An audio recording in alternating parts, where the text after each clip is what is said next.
not quite as soft-spoken as Tom is. You can all hear me without the microphone? Yes. Okay, good. So, I'm going to be uncharacteristically short and uncharacteristically positive tonight. Normally, when I leave here, you're all very depressed about the state of affairs in Suffolk County, and I apologize for that. And certainly, if you've been reading Newsday, there's enough to get depressed about here in Suffolk County. But I'm going to talk to you about 3 or 4 really great things, and I'll talk quickly so you can get on with your program. Number 1, this is something that potentially is going to happen. We've all heard about the red light camera program, and lots of people are concerned about that, and rightfully so in my view. I've introduced a bill at the legislature to make all of our intersections safer, not just the ones with red light cameras, but all of our intersections safer without fining people. And it's very simple. Number 1, extend the length of yellow lights so that when somebody's driving up to an intersection, the light turns yellow, you have enough time to slow down and to finally stop. More important, though, than that, as part of this bill, it extends the length of the time that both lights are red at the same time. So you're driving up the road and you have a green light, you're going on, and the other direction has a red light, and eventually your green light turns yellow, and then eventually your green light turns red, your yellow light turns red, and you know that there are always cars that are just kind of finding their way through that intersection, right? Either they're turning left or turning right, or they're trying to speed through the yellow light and it turns red. All too often what happens is the red light from the other direction turns green while there are cars still in the intersection trying to get through.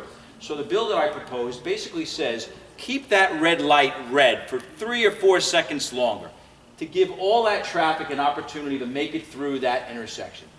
And I think if we do that, if we do both things, extend the yellows, give people more time to slow down and stop, and extend the length of the time that both lights are red simultaneously, I think we can make intersections much safer without charging people $80 every time they go through a red light.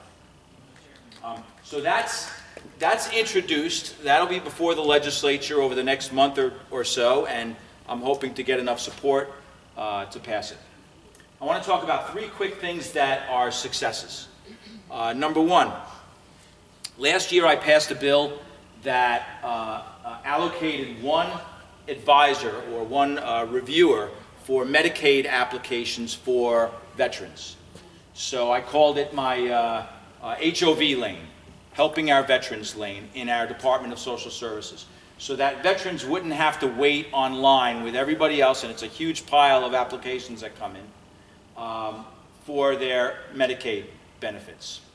That bill passed last year, and we just hired somebody and put them in place in our DSS center. So now that program is up and running, and I'm very, very happy about that. Not only do they have a dedicated claims reviewer for Medicaid claims, but they also have a liaison, a veterans liaison that can help those veterans that come into our centers find other resources when they may not qualify for social services benefits. So that's really, really cool. Second, one of the things that's been really important to me is underage drinking. So over the years, I've strengthened what's called our social host law in Suffolk County, which is the law that basically says if you serve alcohol to minors other than your own children, we all hear about the parties that go on around graduation time and whatnot. They got kids in the backyard. The parents kind of look the other way. If you serve alcohol to children other than your children, it's against the law. And that's called a social host law. One of the things that we're doing to the law now is that we're making the first violation a misdemeanor. So prior, it was a violation. Currently, it's a violation. Hopefully we're turning it into a misdemeanor, because that will allow the police more flexibility in how they enforce the law. Right now, it's hardly being enforced because that first offense needs to be witnessed by a police officer. When it's a misdemeanor, they can take testimony from witnesses. Of course, there's due process, so the police officer has some discretion as to whether or not to issue the summons in the first place. But then, once the person's charged, there's due process. They go to court and they can contest the charge, etc. That will help us, in my view, stop all of this from happening. It'll help. It won't stop it completely, but it sends a clear message to parents that it's not okay. It's not legal, it's not okay, it's not wise to serve alcohol to minors other than your own children. Of course, if you want to give your own child a glass of wine or have a beer, that's your prerogative as a parent, but don't give it to other children. Next thing, also with regard to the social host law. We announced at a press conference recently that we were going to be doing this, and we had school districts throughout my legislative district participate in that effort. So there was a roundtable discussion.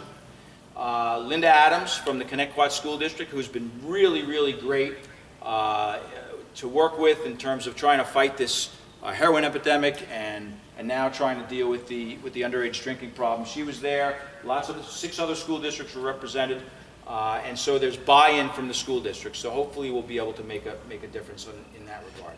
And the one other thing that I wanted to talk about was I passed a bill last year that called for online police reporting. So let's say you get up in the morning, you walk outside, you're ready to go to work, and you get to your car and your car door's open and you find that you had some stuff stolen out of your car. You don't have time to wait for the police to show up because it's going to take them an hour, 2 hours, depending on what else is going on. The bill that I proposed was to say, okay, well, allow these people to create that police report online, and if the police have to get in touch with you as the complainant thereafter, they can do that, they can set up an interview, etc. Well, today I stood with Commissioner Cilmi at a press conference to announce the rollout of not the online system, but a phone system. So now, for violations like, or for offenses like petty larcenies, where you just, maybe a lawnmower was stolen, maybe something was stolen out of your car, maybe you saw something suspicious or whatever and you want to fill out a police report, now you can call and you can actually fill out that report over the phone, and eventually that will be something that you can do online as well.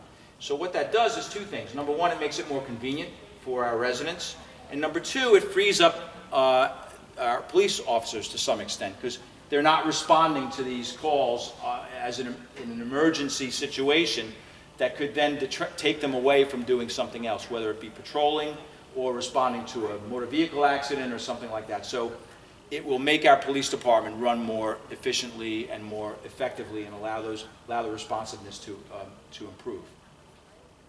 So that's in place now. If you call 911 tonight or whenever, God forbid, hopefully you don't have to call 911, but if you do, the 911 operator, based on whatever your complaint is, will give you the option. It's not mandatory, but they'll give you the option to make your report over the phone, and they'll transfer you to somebody if you so choose to accept that option. So that's some really great stuff that we have going on in Suffolk County, some things that I'm proud of helping. And I know we're not taking any questions, but it's always good to be here with all of you. Thank you, Patrick, for giving me the time, and good luck to all of the school board candidates. I know that's the topic of the night, I think, right? Yes. Right. Thank you all for sacrificing your time to do that. It's a really important job. Good night, everybody. Thanks.